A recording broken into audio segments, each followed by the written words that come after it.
completion of the way that game went? Yeah, I think it was a nervy start to the game in the first 10 minutes.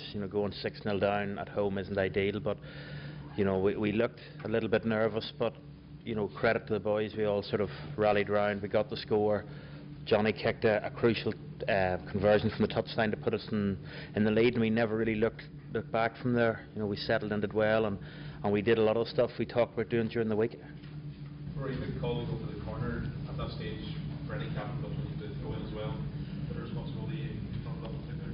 Yeah, it was something we talked about, and talked with Johnny through the week, that any kicks, especially early on, that aren't really kickable, we just try to keep territory and keep the pressure on them, and that was just one.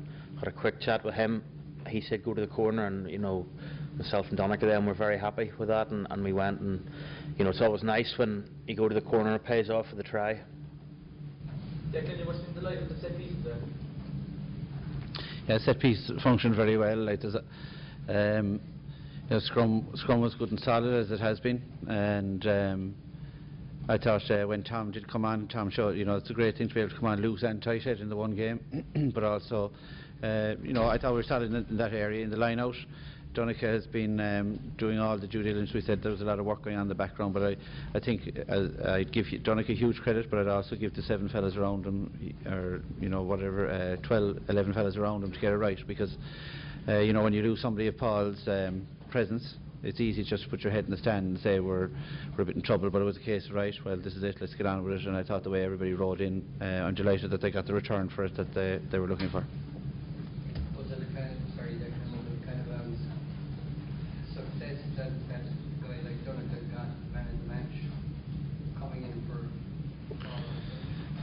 I suppose in a team context, you're always glad that one of your own gets man of the match, but he usually gets more of a ribbing than he does congratulations, because it's sort of seen as a team thing always, and we're glad for him. He sat out a few lately and he held due patience, so he got a reward for it, but I'm sure he'll be made pay for it later on.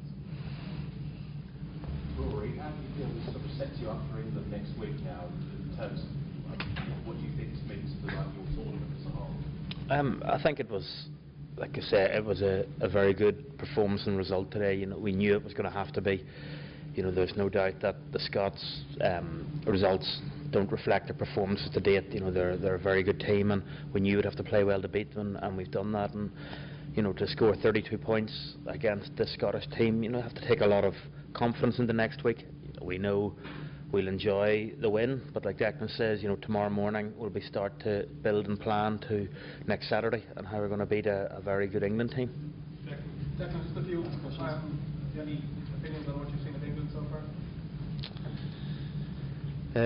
Well, the few games that we have seen, I think that they're playing really well for one another, right? Like all English sides in Twickenham, they'll be a force. Obviously they have to go to Paris tomorrow, but I think that they've been knocking on the door pretty well in most of their matches, and they've come up with a few good results as well then too early on. So to be honest, I haven't been concentrating on them too much. We try and treat this as one final at a time, and so that work will start now as soon as we get back to the hotel.